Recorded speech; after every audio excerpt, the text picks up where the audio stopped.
Yo, what's going on, everyone? It's Brian and Jim here with Drink a Beer and Play a Game, and welcome to another episode of the Power Hour. Yes, hello everybody, and welcome to episode 183. Thank you for joining us tonight. How you doing, Brian? Jamers, we just reviewed potentially the best game we've ever been asked to review. Possibly. Actually, yeah, it probably is. It actually got me thinking. I do want us, as we always do... to play good games? Damn it. When we do our year in review, and I know we're covering our level 50 clubs, Nope. we also should cover the best and worst Patreon reviews we've been asked to do. We can do that. I think it's fair. TJ, you know what you did. Well, And then again, we have a contender now. I was just about to say, I think we may have a new contender, Jim. Ooh, we'll get into that. But first of all, look at Chambers growing up here. Look at this. What? The fuck I do? He brought over some good pumpkin beer. Yeah, this is probably going to be the last podcast of October, so... Well, technically, we'll be doing it on actually, probably won't. Do Phillies it on World Halloween. Series, so... Yeah, we won't be doing it. Okay, so yes, this It might be a little late next week. The games are on Monday and Tuesday, so we'll see. Yeah, so last one of this. The biggest thing I fell apart is I never got around to with everything else we had going on, I never got to write up the reviews, but I still have other pumpkin beers. So I'm going to be doing a marathon, probably trying to finish it out. But Jim actually brought one I've never tried. And it's actually Fatheads Brewery, which we have had Fatheads before, but it's a Spooky Tooth Imperial Pumpkin. Yep, so it comes in at 9% alcohol and 22 IBUs, which, yeah, you know what? It's relatively low, and it's very smooth drinking. Yeah, but that's a lot of alcohol. Like I said, pumpkin beers are usually going to be a little bit higher. 9 is pretty heavy, and I'll tell you what, I don't taste any booziness. It's not boozy This at all. is super dangerous, and not going to lie, this is a contender for one of the better ones I've had in a while. So, And it's not like overpowering in any way at all, but you still get like a nice little bounce of sweet and spice. yeah. You get that little warm feeling in your belly. It's like, oh, you're going to get fucked up tonight. Yeah, it's very solid. Yeah, but yeah, Chambers. Speaking of being busy, I know we both have been. First, should we say, go Phils? Go Phils. Jim. Fucking underdogs of the ages. Jim. Fuck you, Joe Girardi, you shit dick manager. God. Jim, the real question is, Rob Thompson, manager of the year. What would you let Bryce do to you? Everything. Damn it. And Brian, not just that. Schwarber can get the other side. Of course you would like him, Jim. What? He's a little meatball of muscle just smashing away those leadoff Jim, homers. Just be normal like Bryce, and that's it. Stop. I can like what I want. Stop it. Stop trying to find your Barry Horowitz of the Phils. All right? No, but that, yeah. If you're not a Phils fan, which we know a lot of you don't like Philly sports, don't care, because go Phils. Yep. Oh, God, it'd be beautiful if they beat fucking Houston. We're playing with house money. I mean we don't. we should The not be memes here. are out there. We don't deserve. I mean, we got hot at the exact perfect moment you needed to, and you know what? I'd say they pulled a little Brian bullshit. They have been pulling a lot of Brian bullshit, so we got a chance. For once, I embrace it. Hey, we got 2 really strong sports teams. One, maybe Flyers. It's still early. It's very questionable. And Sixers are... Looking for that first W still. Sixers, a little rough. But you know what? Give it to us, guys. We've needed it. The city needs it. We don't have a lot of championships for major sports. I've said many times I would be more than happy and excited for an Eagles-Bills Super Bowl. Oh, yeah. I mean, that was probably the one the NFL wants the most, too, at this point. And you know what? They're the only team, if they beat us, I wouldn't be happy, but I'd be happy for their fan base. Nah, fuck them. I mean, we have a lot of Bills fans, but still, fuck them. Oh, they're happy. I'm so happy for them. Fuck that. I didn't say Giants, Dan. Yeah, Dan. But, yeah, sports aside, I know it's been busy with birthday parties, this and that, but have you been doing any gaming this week? Still trying to win a round of XCOM. XCOM 2. Fuck, God. Jesus Christ, that game is so brutal. Like, it just wants to break you down. Like, I don't know the last time I played a game where getting a hit felt lucky. And every time you actually land a shot in that game with your gun feels lucky. Yeah. and I'm at the point now. I told Jim this the other night. I was pretty far along in my normal playthrough, and the dark, what is it called? The Project Avatar event was like, the box is too high. I just realized I mismanaged and fucked up. I just realized I'm at my second playthrough. I'm going through easy because I just want to see the ending at this point. I just realized you could assign, not only excavate and like develop projects, that you could just like put engineers to like the power relay and get extra power, not just keep building power relays, which is what the fuck I did the first time. And I was like, you could just do that. I was like, So yeah, I'm right there with you. XCOM 2, I restarted it. I'm already. It's really, really good. Oh, it's an amazing game, but I'm at a mission. I'm at the mission. I don't know if you got there, where so you know the first mission where you got to use the skull jack and like tap into a guy's head with the thing. Oh yeah. So now I'm at the point where you're going against the one enemy that like blinks. Oh, I haven't gotten that far. Yeah. Oh, okay. Well, this guy, so you got to skull jack him, and when you do.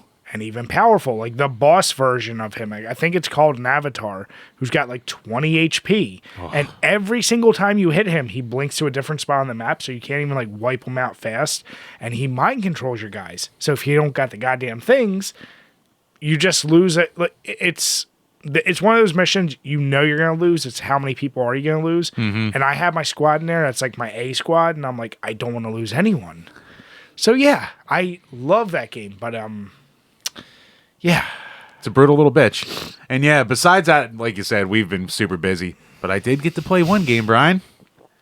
And it's actually rolling into our Patreon because our good buddy Travis Lee from the Roast Mortem Cast decided to up his pledge to $5 and give us a game to play.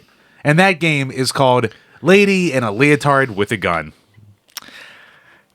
I played it. Brian, I played through that 3 times already. I will be playing through it, Jim. I played it through it 3 times. One time, super quick. One time just to see what the game was like, and I was like, oh, I finished it. And then a second time where I was recording the gameplay footage for it, and then I realized I didn't like have the best settings for video. So I was like, all right, let me get cleaner video. So I played through it again. So how long is the game? You can... I mean, the first time, it was like 15 minutes. And then after that, it was like under 10 minutes each time. It was like 8 minutes. It's like a 57-cent game. It's like a weird price, too. It's like 57 cents. It's a weird price. It's a weird looking game. Travis, I thank you for your pledge, number one. But number two, I'm almost disappointed there wasn't a shrimp-related thing. I'm just saying. I am actually shocked about that, too. Yeah. So... And for anyone out there, definitely check out Roast Mortem. They're doing a great retrospective on Queen Elizabeth II right now. Yeah. So, pretty awesome cover. Their thumbnail is pretty awesome for that.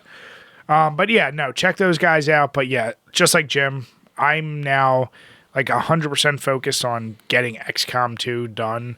Because in November, we're banging out pretty much as many of the Patreon requests because we're finishing off all Patreon requests this year. Unless we get a flood in December, then I can't guarantee nothing. Right. That being said, the ones that are in the backlog, they're going to be all done. But that's all my gaming has been XCOM 2 at this point. Yeah, we just, like Brian said, we just recorded a Spider-Man review. Sonic should be coming this week. Let's try and get Sonic this week, Brian. It's behind 2 other videos we just recorded last week. Fuck those videos. Just get Sonic done. We'll see. Get the paying customers their video. Jim, you went through your 1 gameplay edit. I have you for 5 other sections. It's not easy. Oh, I know. So I want it to look good. And you just have to reference every goddamn little thing, don't you? What? I'm a man of detail. What do you want? You give us money for a review, I'm going to give you the best review I can give you. What do you want from me? But no, we do truly appreciate them. And as Jim said before with these Patrons, we're trying to make sure we play through the games, even if it's Lady in a Leotard. With a gun. With a gun. Get it right. We want to see everything we can about the game. So yeah, XCOM is my number one for gaming. But you know what? Now that we're close between that, finishing that Patreon review, we're both going to hit level 50, and we just mentioned that. So there's definitely going to be a weight of like, okay, I hit the 50 number. I still have my my resolution games, but I know we talked about this last episode. Do you have any games that like, I know you said Elden Ring, Was there anything you're like, I can't wait to just sit back and do mindlessness? I was hoping to get around to like Luigi's Mansion or something like that for like Halloween because I've never played it before. Yep. But I just don't have the time this year, so I'll make that a resolution game for next year or something. Well, and then we're gonna have COD next week. I mean, I'm probably not going to do the opening night, but I told you about my weekend. I am stacked. I don't want to hear. I am it. stacked, and I need my sleep. You I cannot figure do it that out. on 3 hours. Yes, I you cannot. can. No, I can't. What would college Jim I say am to too this old. Jim? College Jim and me Jim now, two vastly different people. You motherfucker. I don't want to hear it.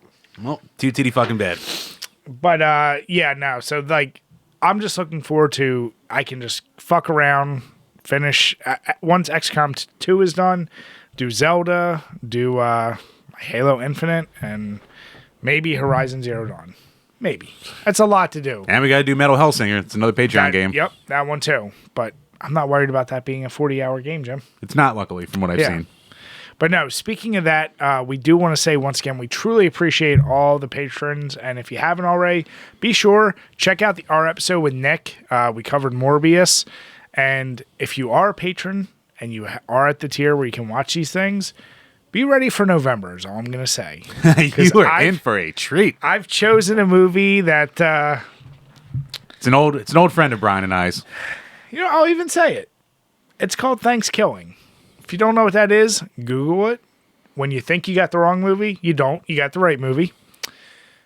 Yeah, I can't wait to see Nick's take on this. Jim and I have watched it many times. Yeah. We have the shirts for it. Yes, we do. It's honestly, even in my house, for me and my wife, it's our it's the Thanksgiving movie we watch every year. Yeah, my wife and I love it too. Yeah. So. But Chambers, what do we got this week as far as question from our other patrons? Yes, patreon.com/DrinkABeerandPlayAGame, where for as little as $2 a month, you can ask a question we will answer on each and every single one of these Power Hour podcasts. First up, from Game Whisperer Dean, what beer/game would a Wall Street broker play? Wall Street Broker. Well, I would have said the old NES. Isn't it called Wall Street? Wall Street Kid. Yeah, Wall Street Kid. They're smart with stocks, but they'd be like, what's sophistication? And they'd probably still think Heineken's good. So they would probably do those type of things. They'd be those motherfuckers who would just be like, oh, I only drink like 120-minute IPAs and shit like that. That's too fancy for. They would not have the time to know. They would go, what's the highest class macro beer? And other than that, they might have a friend who once told them about a Belgian beer that's really expensive. They would also say, put a price point on it. So they'd say, what's the most expensive beer out there?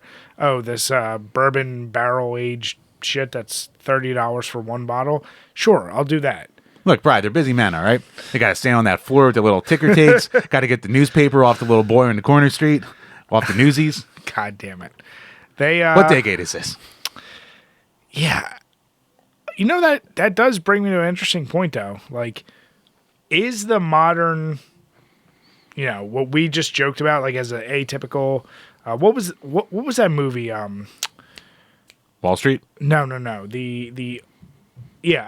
Wall Street. That view we have, do you think it's still like that? I mean, they're still down there from what I've seen. Like, they still like on the floor and shit. There's more people like surrounding it on just on computers all the time. But Like, instead of like, ticker take shit and yelling buy sell, they're just, you know, on different computer stations and shit. Like, I'm curious if it's just as wild, like that, like mentality, that '80s mentality of where everything was excess. Like, do you think it's still kind of like that? I hope there's a Wolf of Wall Street thing out there. I mean, maybe. I don't know. Jim. I wish one of them worked for me, goddammit. Fuck. Jim, go to one of those parties. Oh.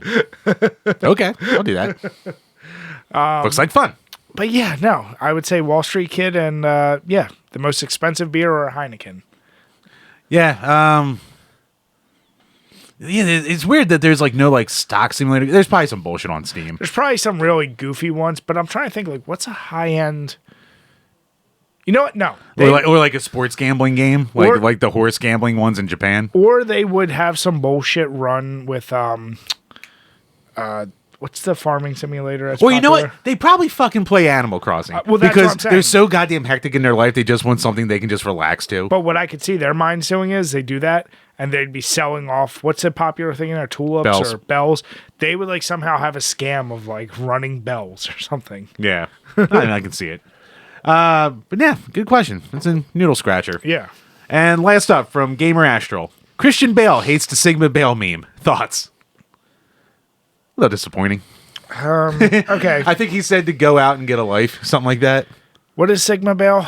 That's the meme where like someone would have a question and then it's like him from American Psycho by the stereo with like that that look face. Okay, but what is Sigma? I think isn't like Sigma like a step above alpha male, if I remember correctly. Let me look this up. Jesus Christ. I've seen those terms. I never clicked far enough to know what the fuck this or that means. Sigma male, a more internally focused sibling to the alpha male. Why the alpha male quantifies himself on his high position in society. God fucking damn it, I gotta click on the goddamn thing more. A Sigma male prefers to forego the social hierarchy and need for external validation altogether and pursue internal strength instead. More of a loner, Bri. Still a Chad, more of a loner. But they have a close circle of friends and loved ones with whom they share a deep connection. So they're just above all They're the not bullshit. they're not socially inept, Bri. Just socially disinterested. And they made Christian Bale from American Psycho pointing to the thing, the meme for it. I guess just Christian Bale from American Psycho in general because, like, you know, he's very self-centered, self-focused, but he's still kind of like an alpha male, too, where he bangs whatever he wants, he's rich, he's, you know, in jacked up shape. You know, we all have our quirks. All right. American, which already puts him on top. I mean, here's the deal. Yeah, Christian Bale, he is not someone who I would look at and think like that's gonna be an approachable guy. Like he's a legit one of the best actors of our generation, and you can tell how in depth he gets to his characters that he would not be someone I feel like you'd have a great conversation with. Like there's certain actors you'd go, that guy would probably be kind of fun to talk to. Yeah, he seems a little too intense, a little too focused on the method acting. Yeah, and I think the last thing he wants is to be like a literally me character. Well, he's said in Shout to multiple the Kino Corner. interviews, he's like one of the most disappointing things is everyone who feels they connect or think Patrick Bateman from that movie is a good guy. He's like, you missed the point of the movie then. Right. He's like, he's a terrible person. Right. And that's always the case. Same with like Breaking Bad, where he's like, stop thinking that's a good guy. Yeah, or Fight Club and shit like that. Yeah. So I think it's funny if people get their feelings hurt. Number one, if you say I am a Sigma male. Sigma male, yes. But it's called Sigma Bale because it's Christian Bale. Witty. Internet. Thank you. Cap. Ow! But I would say if you ever identify yourself as any of those things, just like any asshole who ever said I'm an alpha, you're automatically, now you're not. Yeah. Like you're not. So feels like we should have called like Ryan Stone in for a quick cameo just to explain all this shit to us. we might need to see him. Like I need to understand these terms because I see them being thrown around. I'm like, I don't know what any of this is. Yeah, the hierarchy of the red pill community and all that bullshit. And the red pill, I see that too. Is that because of the Matrix? Yes. Okay. At least I got that reference. Red pill, like, blue pill, black pill, all that. Yeah. Yeah. Wait, there wasn't a black pill in Matrix. Not in the Matrix, but they eventually they're like, oh, I'm black pilled now. When just like everything's shit, and I'm like all something to everything. Blah, blah, blah, blah. It's like a level beyond red pilled. Oh, Jesus Christ. That is a good question. I like it. Jim is the best source for internet stuff, unfortunately. Yeah, and even I saw this, I was like, I meant to like look up Sigma male because I was like, I knew of like what a Sigma male was, but I didn't know like the exacts, and then I forgot. So here we are. This is something I'm gonna now regret. No, Right, it's called Never Meet Your Heroes. That's what happens when Christian Bale turns on his Sigma Bales. That's what happens. This is something that I can't now get out of my head, and I now have it. It's like it just kicks something out, some memory or some shit. So thank you, Jim. Motherfucker. Right, remember when people said real rap? What happened to that? It was replaced by no cap. It really was. The fact that I actually know that too, because I think you jokingly wrote like the amount of stupid terms. There are so many terms I'm happy are actually the best thing about new slang is it dies so quickly. Oh, yeah. Whereas the stupid shit we used to have to hear as kids and even teenagers and even in our 20s lasted a little longer than I would have liked. Oh, yeah. The common attention span on the internet's about 3 seconds at this Dude, point. it's like, yeah, the words last for a little bit. And I'm like, okay, cool. I'm not going to learn this shit. Don't worry, Brian. I'll teach you as they come up. When you go, Jim, what the fuck does this mean? You mean when you say TLDR and regular speak when you're talking to us? And I'm like, you, God damn it. Look, Brian, I've said it before. My time is very precious. Goddamn you, girl. Very limited. I'm going to put you in a bathtub.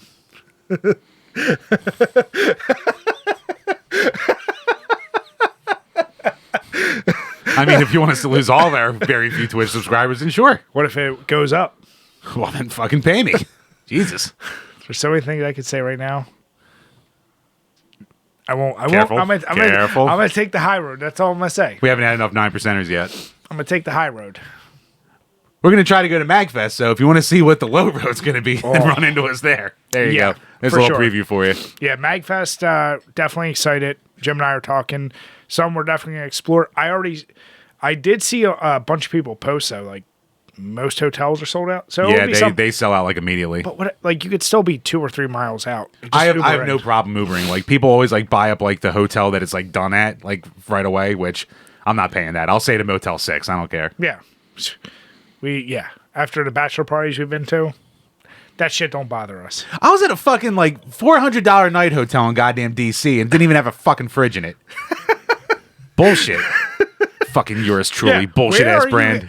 Where are you possibly gonna put your Keystone Lights? Exactly. Little goddamn chiller box. Great.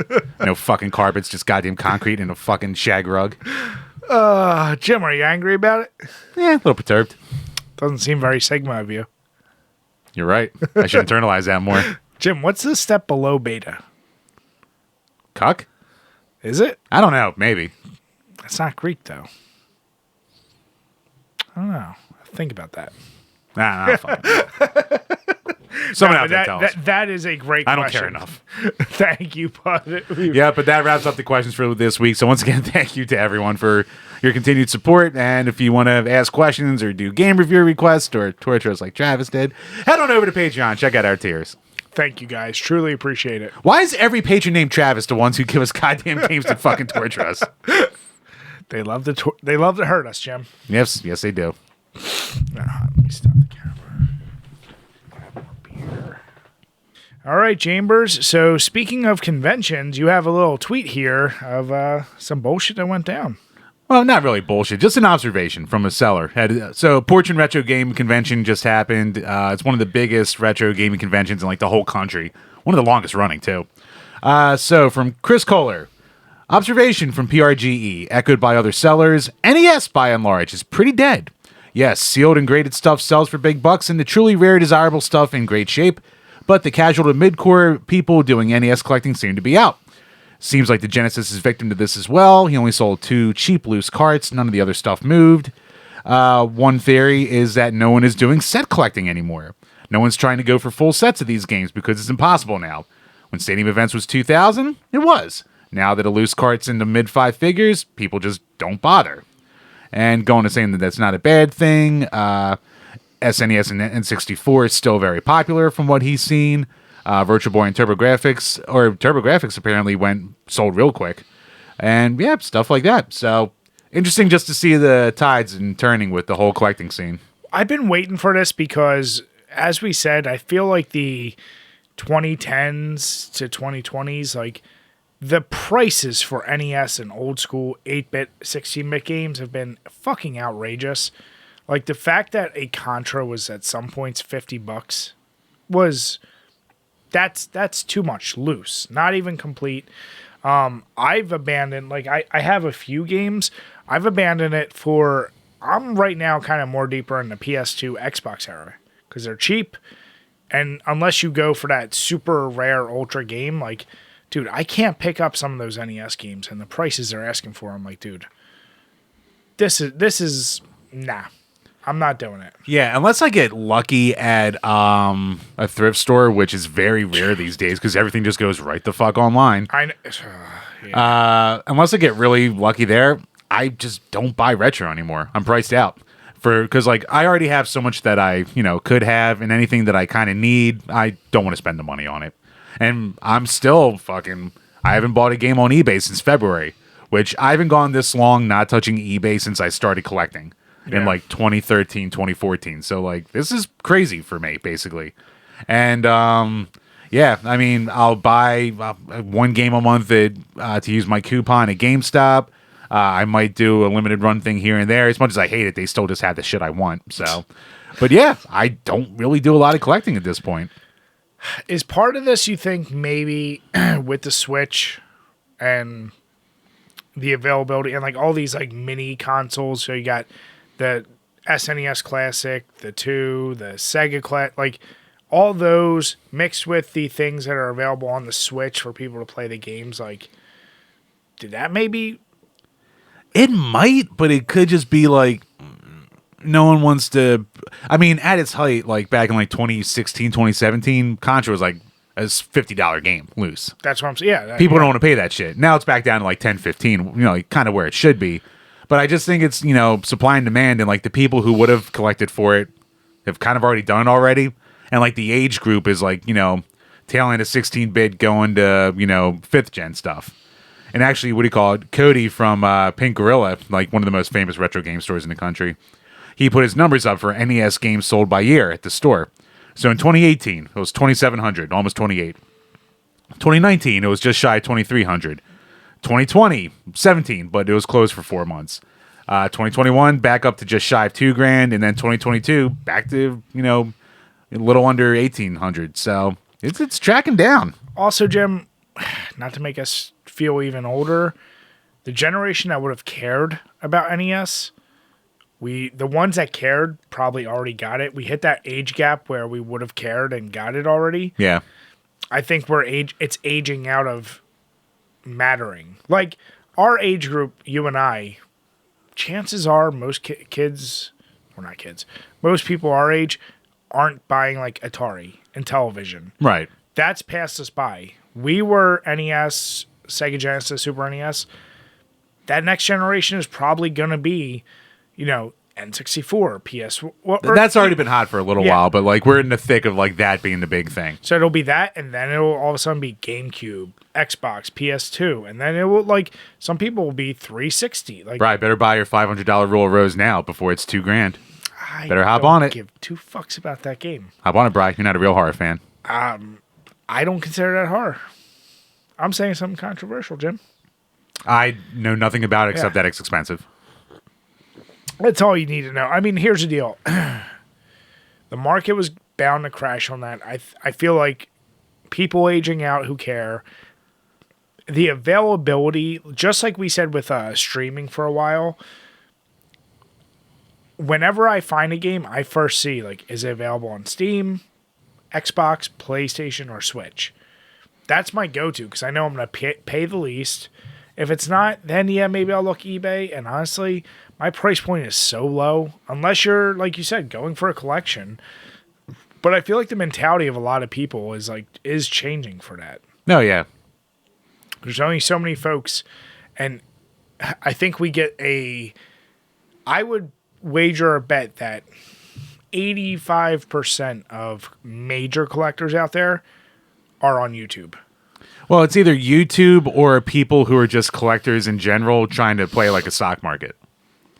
There's those people too, yeah. But that's what I'm saying. Like, and I feel like the YouTube, like, it's going to sound like Pat the NES Punk and be like, oh, all the baseball card people moved to games. And that's who's still doing it. Yeah, that's a great point. But this is something I would expect you'd see this trend keep going down. The weird part is kind of like how our generation, I feel like, is starting to get way more into vinyls than when we were teenagers or even... Oh, yeah, it wasn't a thing when we were teens. It wasn't at all. And now, like, that's becoming... Actually, weirdly enough, fucking, like... I remember back in Hot Topic, back in, like, the early 2000s, would still be selling, like, little... they're not the 33s or the 40... Whatever the singles are. Yeah, I know what you're saying. I think they're 45s. I think the 45s are the singles. But yeah, like I have Korn's Here to Stay randomly on vinyl from like back in like 2002 at Hot Topic. Of course you do. I didn't even have a fucking record player, but it was like I was like, $3 for a random record? Sure. I like Korn.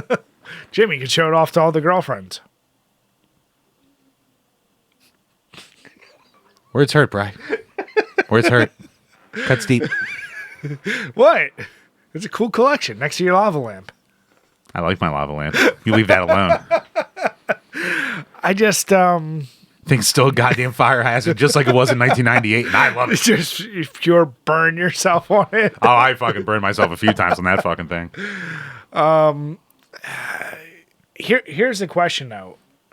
Since, like you said, honestly, you already know at this point, what age do you realize, like, you're not going to randomly start a brand new collection? So for you, like, you know, TurboGrafx, you hit a hot streak where you're like, I'm into that.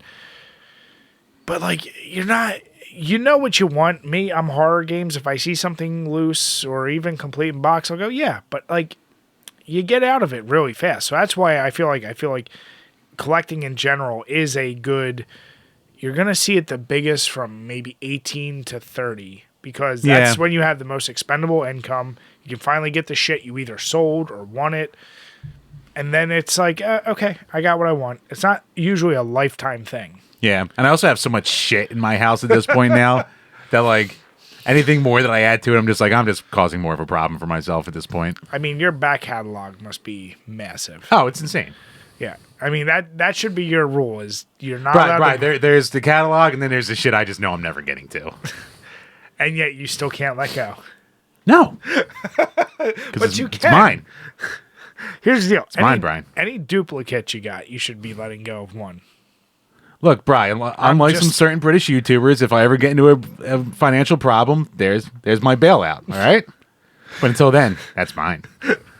So we're going to make a teary-eyed video, Jim? Already in the works.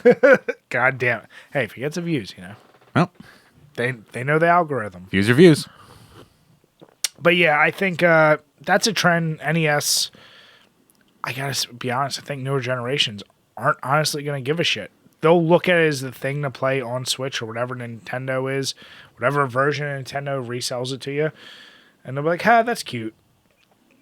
It's going to die with us in terms of how much you care about that system. Yeah, I think it is cool, though, that it's like we actually can truly see at this point, at least with the NES, like what's rare, what's valuable, what's the thing people want, and then the rest is just the rest. Yeah. So I like seeing shit like this. Maybe I can finish off my NES horror collection for a reasonable price now. Maybe, yeah. Time will tell. But there isn't really that many horror games on there anyway either, so... Yeah, I think there was 10 or 13.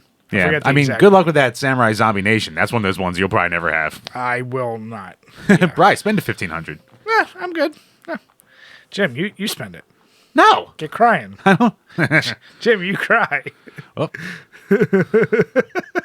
That's all I have. Well, fuck. Speaking of crying, Jim, let's talk about Helena Taylor. Yeah. So speaking of British women lying about money,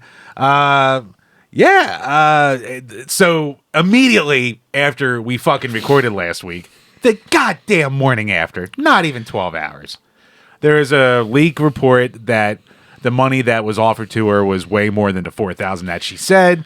It was actually closer to between $15,000 to $20,000. And which is about like $4,000. Well, kind of what we said, like $4,000 for a session per session for about like 4 to 5 sessions on a week span.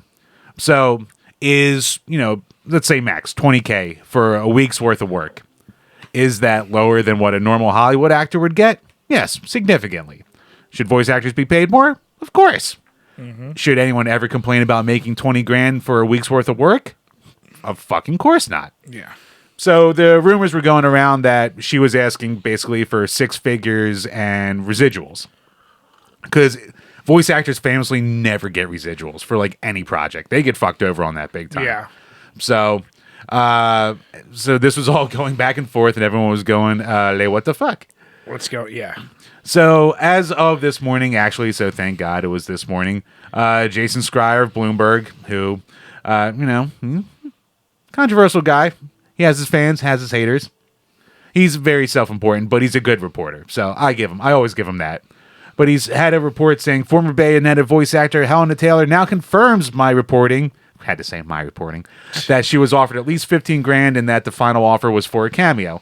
So yeah, so originally they were offering her 10, according to her, they were offering her 10 grand, and then she was like, "This is too low." So then they threw another 5 grand her way, and she turned that down. And then after like a year of no contact, they were like, "We'll have you do some cameo lines for 4 grand." So of course that's the line she went with for her video. Yeah, this is, and you and I covered it last week.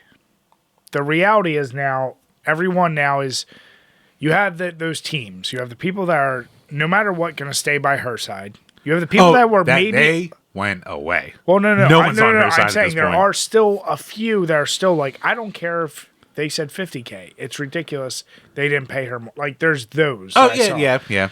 And then there's those who like were like, oh, that sounds fucked up. And then they hear the conflicting and they're like, oh, well, she fucked up here. Yeah. And now it's like her rebuttal. Like, there's so much back and forth, but the reality of the situation is, and I said it, and we just made a joke about somebody else who might have used sympathy.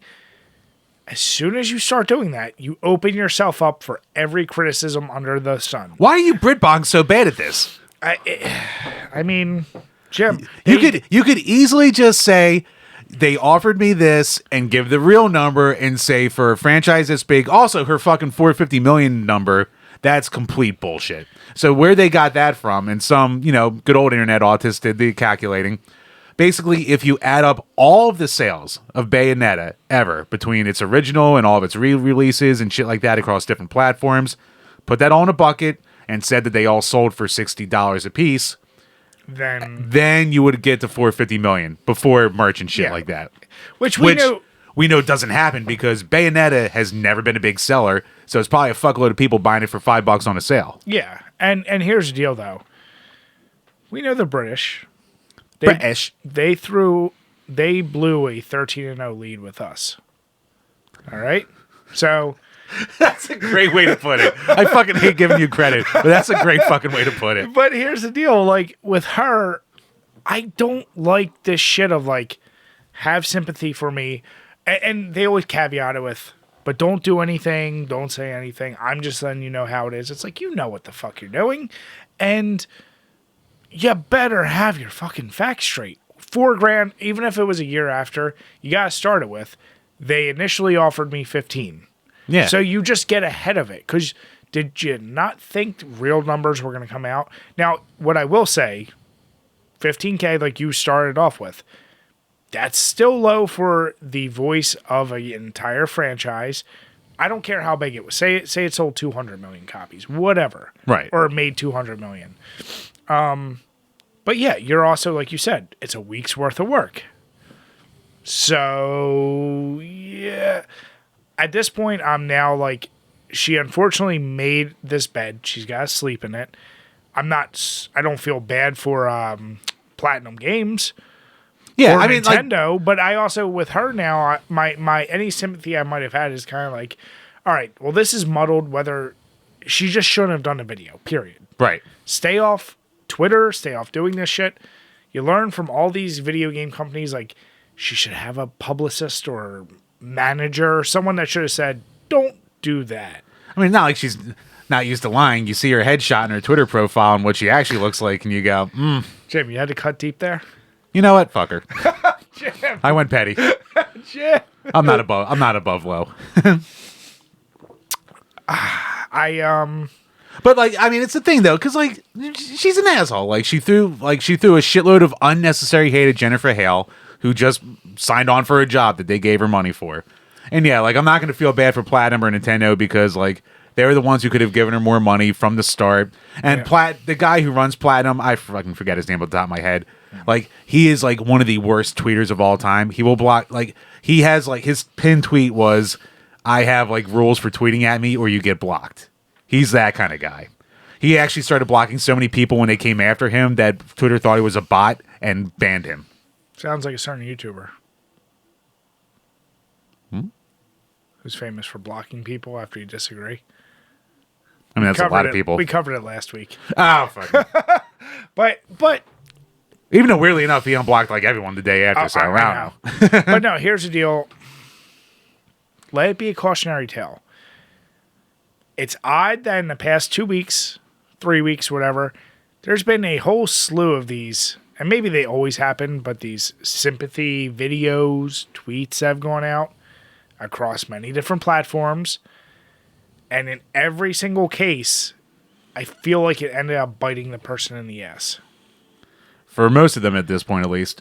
And that's it's like sometimes keep your dirty laundry to yourself. That if you have a true like I was fucked over situation, maybe do it. But if there's anything that could like muddle it, and in this woman's case, like you should have said the original number was 15. She could have so easily still gotten sympathy while telling the truth. Even if she only said the number was 15, people would still say, for a major company, like that's way too low for the third entry in this, franchise that's been in Smash. But you had to say, take away. You had to go 4 digits and say 4K, and you're like, that.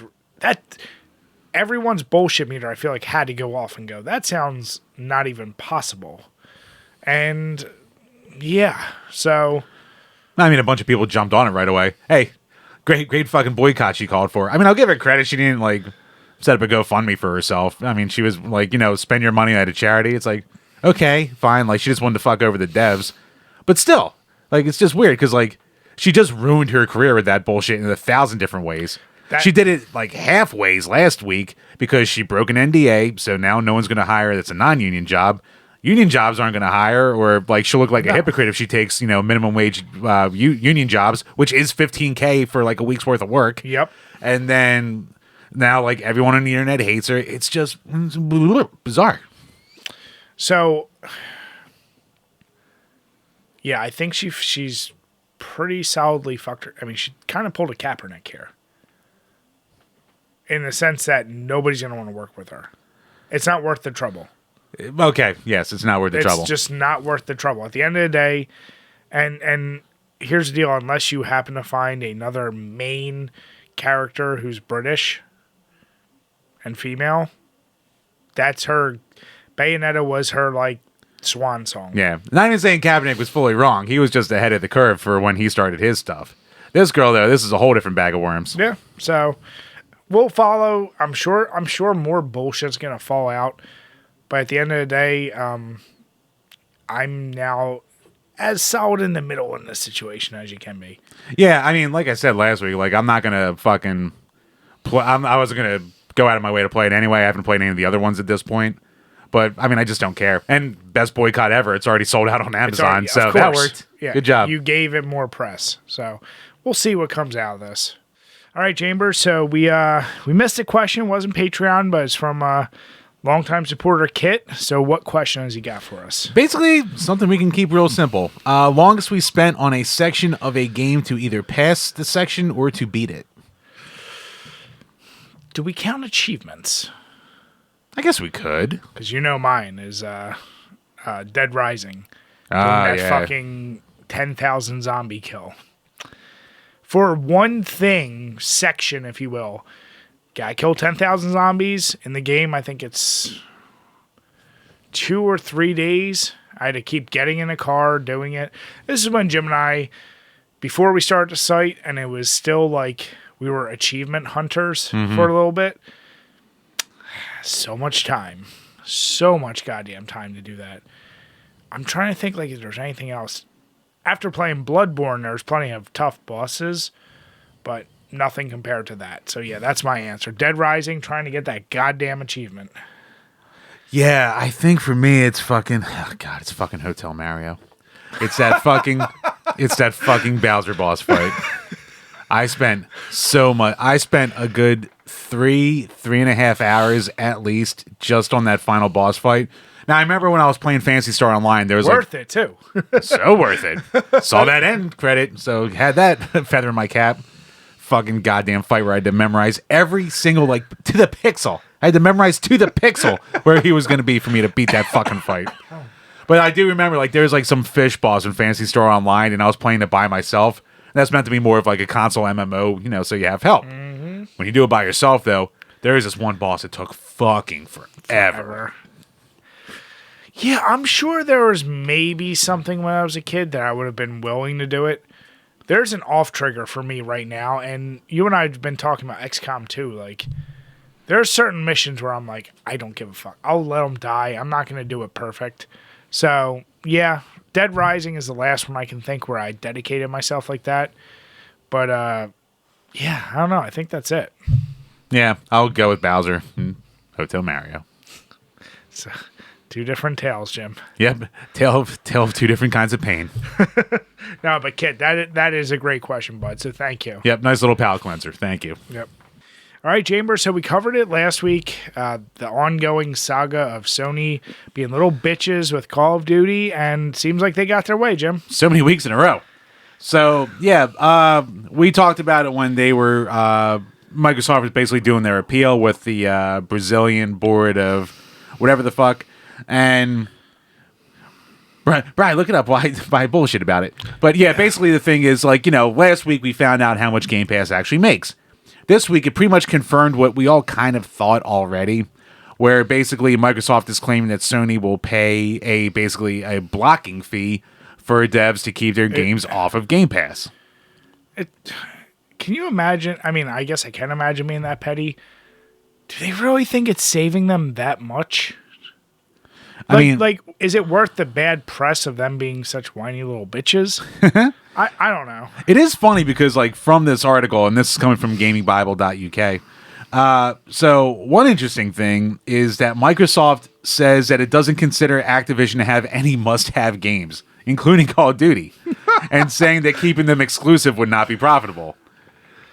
There have been so many ass-backwards arguments. Yeah, like, I love that the arguments come down to argument. that. I mean, it's kind of funny where they're like, they're not even that worth it anyway. So just come on, let us have it. Come on. Yeah. Well, and like I said, I feel like Xbox and Microsoft have tried to say, like, one game is not going to shift the tide of the fact that you outsell us by double. Like, they're completely admitting defeat. They're like, dude, you're in first place. You outsell us. This one game is not going to all of a sudden level the playing field. Yeah. Which, that's what they hope actually happens. So yeah, basically in a filing to Brazil's Administrative Council for Economic Defense, the company wrote that Sony pays for so-called blocking rights to prevent certain games from being added. And their ability to continue to expand Game Pass has been hampered by Sony's desire to inhibit such growth. Sony pays for blocking rights to prevent developers from adding content to Game Pass and other competing subscription services. And yeah, Call of Duty's one of the big ones here. And I mean, the new Call of Duty's coming out, and it's not going to be on Game Pass. So yeah, and so apparently this is a thing that's in place for several years. So I think when Sony did their big deal back in the PS4 days for Call of Duty, they did a long-term ass thing where it's like, you're keeping the shit off there and you're keeping your exclusive shit with us. Yeah, I mean, someday it's gonna come down to $1. But you know what this made me think of, Jim? Go on. Is this similar to when we would be playing HeroScape? And hear me out. If I was already beating you really bad and you were using some unit and I would be overly protective, and you're like, just let it fucking... I'm like, no, because you could end up beating me with this, so I got to take him out right now. Or if I would give Matt or like our friends advice, you're like, shut the fuck up. You're like, I'm already losing. Like, this one thing is not going to do it. It's not a bad comparison. And you would get so mad at me. You're like, that's ridiculous. And it isn't even like you're throwing out a Call of Duty. It'll be some little shit dig overpriced piece. Fucking Parmenio with his 130 point cost to put him out there and only 3-3 stats. You're like, no, it's... And you're just surrounding and surrounding. He's the heart of my army. His ability didn't even boost anything else on your fucking army because we always did random picking. Jim. I mean, I think... You Sony piece of shit. That's what you are. I think I see what they're coming from. You're coming up. I'm like, look at that piece. Yeah, some shit dickery. That's what it is. Whereas I'm at Microsoft over here going, he's not even that good a piece. What the fuck are you doing? Just let me have him. You'd also say that about like Krug, which you damn well know could have done something big. Could have. But in the user's hands. Defense rolls are bullshit. Sorry, we had to go deep in HeroScape lore. If you got it, that's good. But yeah, all two of you who would have gotten it. Jim, one of these days we gotta do a live HeroScape game. People need to experience the bullshit. We do. There's this one fucking YouTube channel I've been watching a lot of lately called they're called Team APS. Okay. And what they do is, like, at least the videos I've been watching, they've been going back and like spending I mean, we're not going to spend as much as they do, but they've been spending like hundreds of bucks to buy like sealed structure and starter decks from like 2005, 2004 Yu-Gi-Oh, and just like playing with like the decks of the time and shit. It's just like such a cool little time capsule. Yeah, that's what it is. Did you see there's a Kickstarter fundraiser for the next Heroescape set? No. They're getting backers right now, and I saw it, and it kind of interests me. Send me the link. We might need to... Send me the link. Might need to back it, Jim. Bri, will you clean all of the rat poop out of the goddamn bin with all the Heroescape pieces? We cleaned it last time. It's good to go. Are you sure? It's been a couple years. The real question is, are you ready to lose again? Bri, I've lost enough in that game. A little bit more isn't going to change anything. But yeah, I mean, this, for all intents and purposes, probably closes the case on this. Hopefully we don't get covered anymore, because the only thing that could happen... Bri, we're not going to stop covering this until the deal goes through or it's killed. Yeah, well... There's always some goddamn news. I'm sick of it. There would be something hilarious if, like, next week, they're like, hey, it's on Game Pass. Somehow. Like, if it... That would be the only thing that would make me laugh. That'd be a shocker. So, we'll see what happens. I imagine it's kind of dead at this point. We'll see. We always think there's not going to be more news, and then there's always more news. But Jim, we've been focusing on all the wrong shit. Bri, that whole deal's more petty than me with British women. Look at her profile picture. Hey, lies. Jim. Evil. Jim, that's not very Sigma of you. But no, here's the thing. We've focused on the wrong shit. There's been 2 trailers released recently, and I think it's since last week. So once again, we're appreciative it came out. But Resident Evil 4 Remake, the trailer came out. We know Capcom can basically do no wrong with their remakes. I don't care what you fuckers say, by the way, about Resident Evil 3. People hate them some RE3 remake. That is so fun, and yeah, sure, you can beat the game in 2 hours. Why is that always a bad thing? It's a fun game. Nemesis was awesome. Everything about that. I love that game. So, 4, and Jim and I have been outspoken about this. It's not the best Resident Evil. It took it to a direction where it had its biggest downfall, in our opinion, where they went very action heavy. I mean, it did save the franchise too, but it was like a necessary evil. It was a double-edged sword. Yeah. Sure, it did basically create the over-the-shoulder mechanic. And to be fair, we both did love it when we played it back in the day. And we still love it. It's just, I think we hate how much love it overshadows what we think are the best games. Yeah. But here's the deal. It was inevitable. They've done remakes for 1, 2, 3 at this point. Code Veronica getting skipped over. Which, be honest, as you point out, it needs it the most. But that's a shit game. Code Veronica and Zero, those are the ones that need remakes the most if you want to, fix them and make them good. Revelations 2. Or even fucking Operation Raccoon City. Oh, God. I'm not even worried about that shit. I mean, if you want to... all the multiplayer games. Give us one good multiplayer I'll care about game. the mainline games. Yeah, so... Then again, you know what? Fuck it. Like Outbreak. Like an Outbreak that doesn't take 45 seconds to fucking load a door opening. That would be nice. That would be nice. And you could play with your buddies. And that had all the great ideas. Just one reason or another, it was terribly executed. But yes, it was PlayStation 2 internet game. But here's the deal. Capcom's on a hot streak. Even with 3 catching some shit, it sold well. 4, is going to sell like... that thing is going to be... Whatever 2 did, I have to imagine it's going to do better. Yeah, you know what? I think 4 is too much in the zeitgeist that, like... That'll be the one that'll probably be the highest selling one they ever do. It'll be the highest selling. Then they can afford to fuck around and... Okay, maybe now you throw Code Veronica. I'd be shocked if we ever see a 0. Like, I think 5 for the memeability of Chris punching a rock would get it before 0. Oh, yeah. I think 0 is going to be forgotten. They'll never do 0. But I saw the trailer, and it's like all the other remakes. I'm going to buy it. It looks good. Looks good. I like the character models. They look good. What is something... So, from the remakes... It looks like there's no Krauser. That's the one piece you and I talked about especially. Like, that last section gets too goofy. With, like, everyone having all the big guys having Gatling gun, Krauser in that castle. Like, it's a little too much. After what's his name? Is it Ramon, the Yeah. little guy, and his two henchmen? Like after that, it kind of Salazar. Salazar, yeah, it falls apart really fast for me. Yeah. I don't remember a lot of the game after Salazar, to be honest with you. Like the regenerators, what the fuck? Regenerators, right?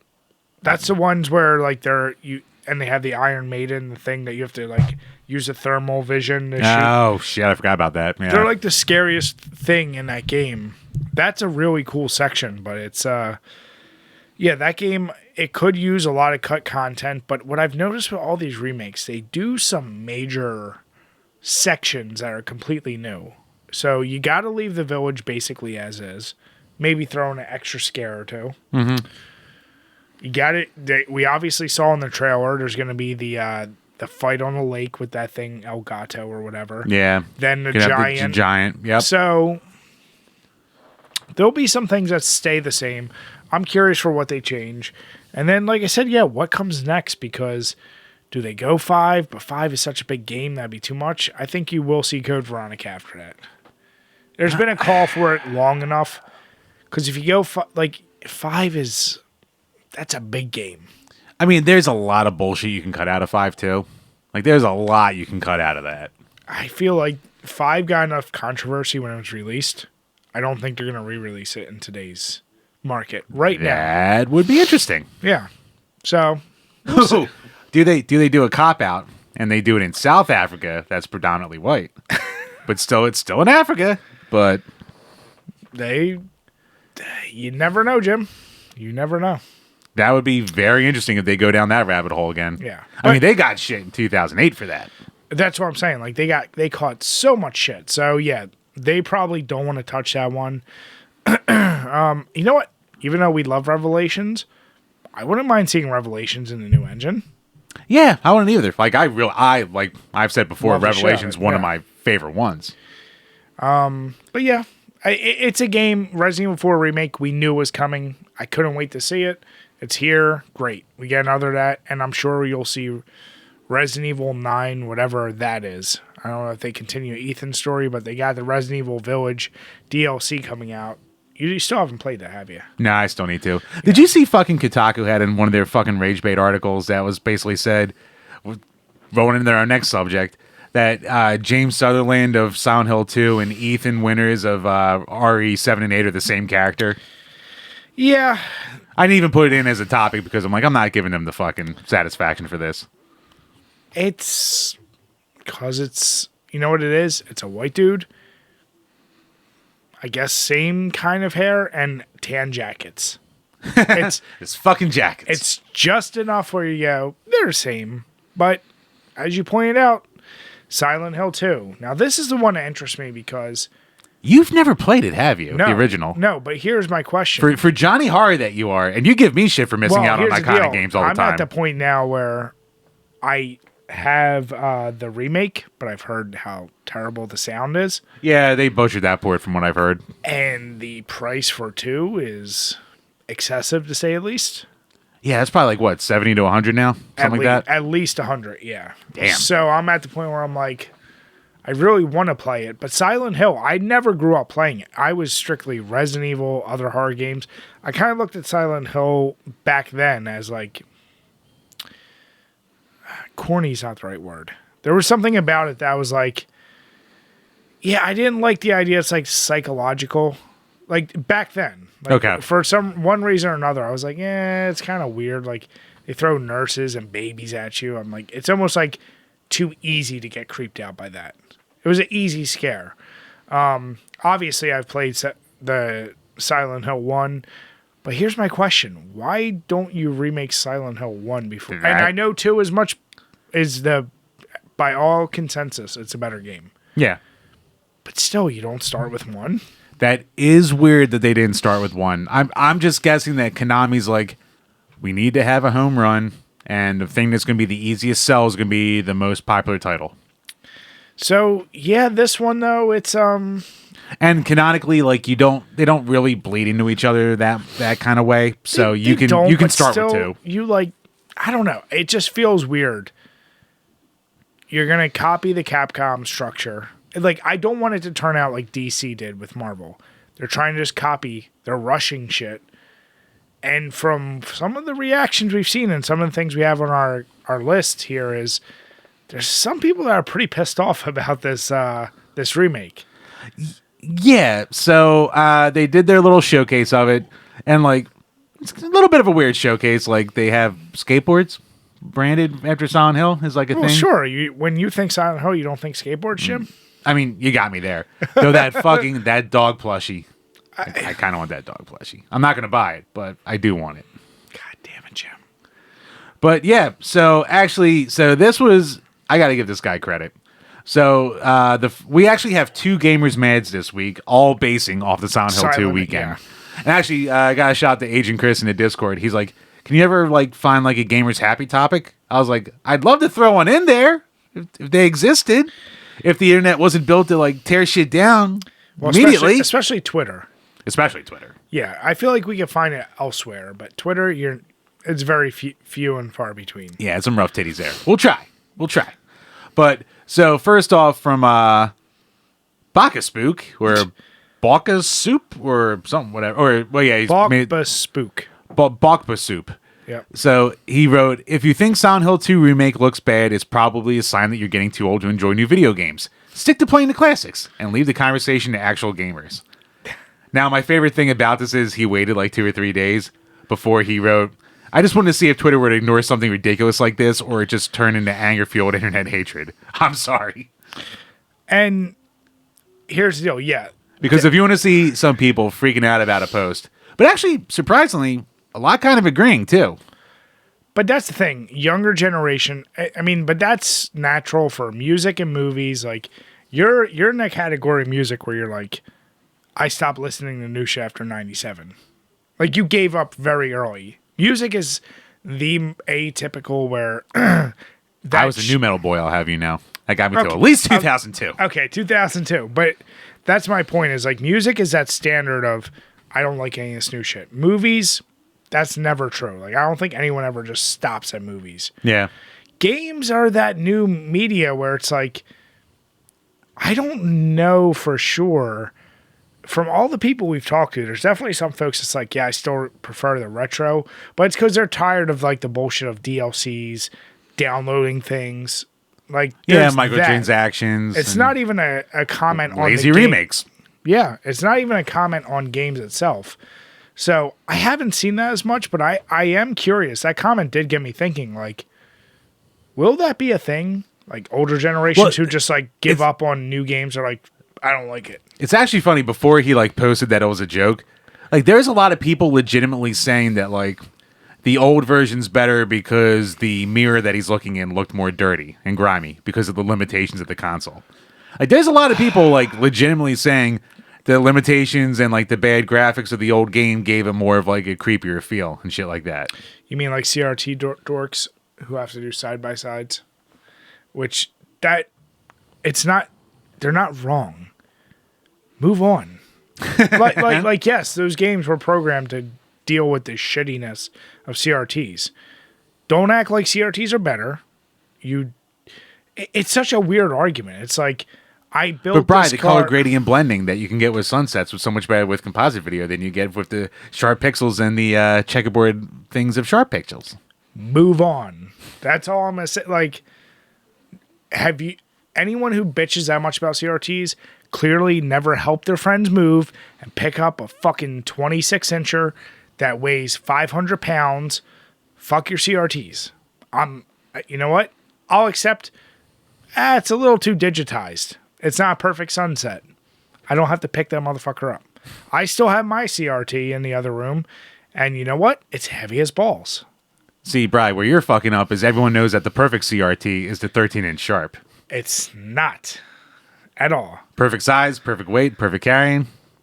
It's got the 2 inputs you need for North America. You get your RF in the back. You get your composite in the front. We all know. Single channel audio. At some point, they haven't perfected it. They will perfect so it looks mirrored image to a CRT. One way or another, there'll be something out there. I don't like comments like that, though. It's like, it looks better because it was shittier. Just like, anyone who used to give, even with the original Resident Evil, they're like, the tank controls gave it a sense of horror because it was tougher. It's like, no, it was still shitty controls. Like, don't try and make it sound like the controls were good by any stretch. Yeah, it was tougher just by a limitation, not by anything good. So on its merit, it's never going to stand. So that, I respect that guy now is coming back. That's why I don't trust anything on Twitter, though. I don't take anyone's shit serious when they say, like... Or from British women. Yes, or British women. God damn it, Jim. I'm having fun tonight. Goddamn 9% alcohol, fucking pumpkin beers. But yeah, like, that's my question, though. Do you think you and I have both accepted all new games, but I'm trying to think, like, I still haven't seen anyone that's like, nah, 8-bit's the only way, or there's nothing else. I mean, I'm sure they're out there. Like I said, with music dorks. Like, where you're like, new music sucks. Yeah. I'm just old. Like, I don't fucking... Yeah, but why does old... It is an interesting thing. I don't even think a lot sucks. Like, I'll have a random song here or there that I'm like, oh, that's a good one, and I'll download it to my iTunes. Yeah. But, like, also because of the nature of music these days, like, I don't go out of my way to buy full albums either. Yeah. I don't know. Maybe I'm... In music, movies, video games, accept what's new, but just because it's a remake, I'm also... of the opinion, it doesn't mean it's going to be better. Like, I need to see what this game does. We saw with the HD collection, it fucked up the soundtrack. Oh, yeah, they fucked up the sound, the voice acting. It wasn't optimized well. They butchered the shit out of that. So, as long as the game still plays well, whatever. I'm fine with that. We'll see where it goes. But, I mean, that was just one gamer's mad.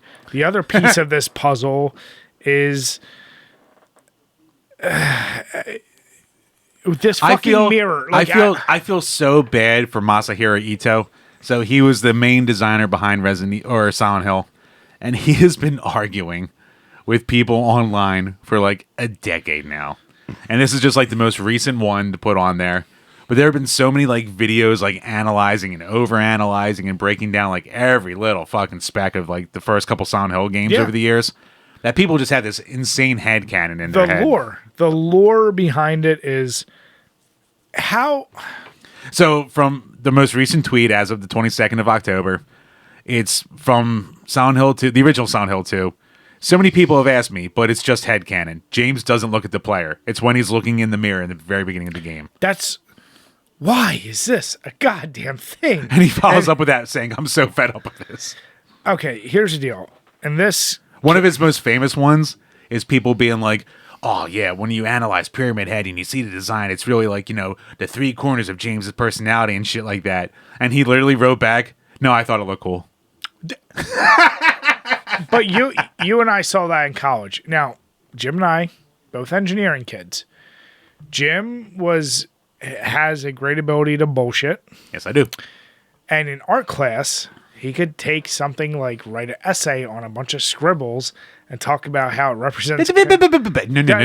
Don't you dare! Don't you downplay me! Don't you downplay what I did! I'm downplaying you completely. The assignment was to go to the Philadelphia Museum of Art, yes, and pick a picture there and write about its impact or something like that. Yeah.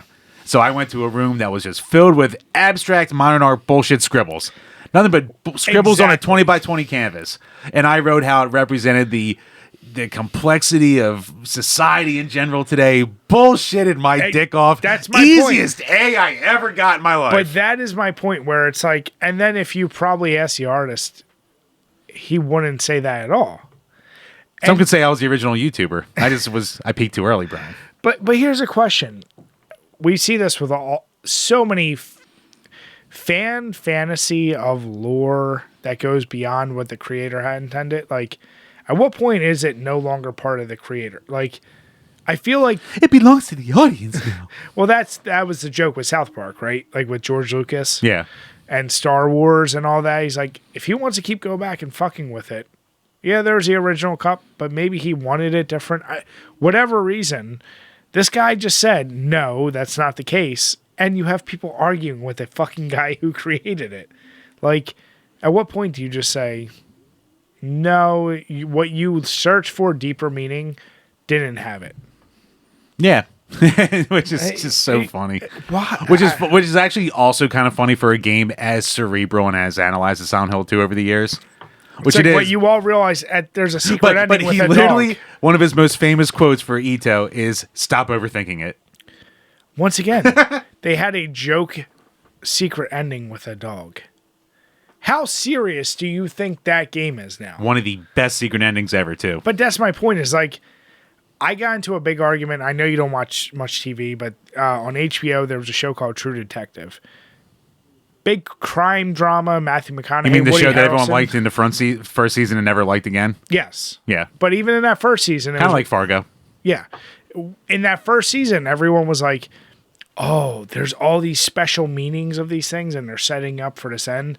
And of course, like every season finale of any show, there everyone's like, that really let me down because I thought it meant this, and the creator's like, no, you just look too deep into that shit. And like that's what I feel like with Silent Hill 2. Everyone's attached this whole other idea. It's like, no, you can do that. And maybe that makes a great game, but fuck, man, like this mirror argument got me. I looked down and went, oh, you fucks. None of you are Sigmas. God damn you. Now I get to be mad about your new terminology shit. I'll TLDR you into the Listen, fucking ground. listen. I will yeet you into oblivion. Jim, I mean, it felt like as you were reading off Sigma, it was describing someone. Don't you fucking dare. Don't you fucking literally me, you. I'm just, You piece of shit. I'm just, I'm just saying. Don't go yee on me. I will not go yee. You're kind of yeeing on the British. I am not You're yeeing yeeing on on the anything. British. I disavow. I love the Jewish people. I kicked the anti-Semite out of the Discord immediately. But Jim, how do you feel about the British? Fry. You're assuming the British are people. That's your first mistake. God damn it. Here's my question. Marmite. If you eat Marmite, All right, Jim, but the real question is, you love Silent Hill 2. After seeing the trailer, do you want to play this? I do, but I'm like cautiously optimistic. Like, I hope it hits Game Pass. It also sucks that we're hitting that era now where our old Xbox Ones, Bri, they just can't do it no more. Last legs. Just can't do it. Game Pass. Nope. It's time to move on. Yep. But like I want to play the new Plague Tale, but it's not on Game Pass for our systems. And I don't want to do it over cloud because I don't want to like have like fucked up graphics and shit. Yeah. But back to the topic. I do want to play it, but I don't trust Konami right now because they haven't had like a new IP or a new title that's like been actually good. They've had some great collections. Have they done any remakes? Like major? Like I Not- can't think of a Castlevania remake. I can't think of a Not in a long time. like no Metal Gears. There's been no remakes, just remastered HD remasters, but there hasn't been a true remake. They haven't even done a remaster in a long time. Yeah. So yeah, no, it's been at least a decade since Konami's really put out anything worthwhile that's new. So yeah, I mean, does it look good? Yes, it does look good. I'm pure wait and see right now. I'll see how the reviews are. If the reviews are good, I'll take a shot on it. Okay. I mean, here's what we want to hear from all you. There's a lot of hate going towards the Silent Hill 2. There's some excitement, but I actually want to say there's probably more excitement than hate right now. you think so? Yeah, I mean, there is some hate from the typical internet dummies, but I think there's a lot of excitement for it. Gotcha. But we want to hear from you guys. Are you excited? Do you hate it? Same with Resident Evil 4. Is everything you waited for? Or are you someone who wants a different remake other than Code Veronica? Don't want to hear about that one.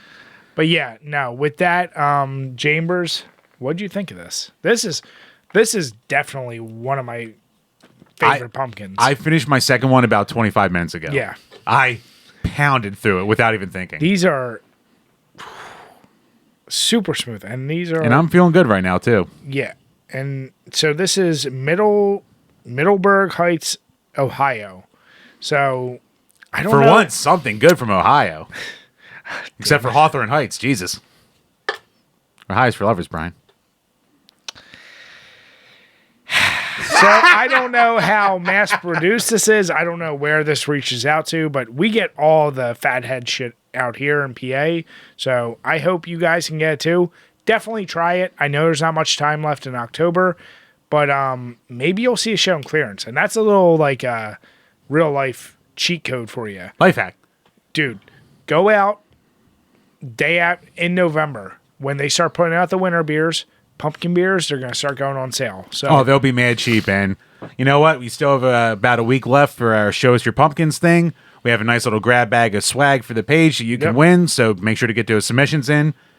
It hasn't been taken off like No IPA May, but you know what? We've been getting some good ones in. What it was good to reveal is we always thought pumpkin beers were hated. Oh, they are hated. They are hated. But what's Brian, interesting is you reach out to so many people who are like, "Oh yeah, I'd love to be a part of this." They're just like, "Nah, I don't like pumpkin." they're just. I was like, you know what? That's fair. Respect it. What's interesting is the dislike of pumpkin is higher than the like for IPAs. Oh yeah, That's interesting because like the No IPA May is about like disavowing IPAs. Mm-hmm. And everyone's like, yeah, I can get on board with that. Going a whole month without that style. but pretending you like something pumpkin related. You're like, nah, I don't. Nope. So No cap. I mean, we're fuck Jim. All real. By the way, no cap is just the stupid man's real talk. It's the uncultured man's real rap, as we said before.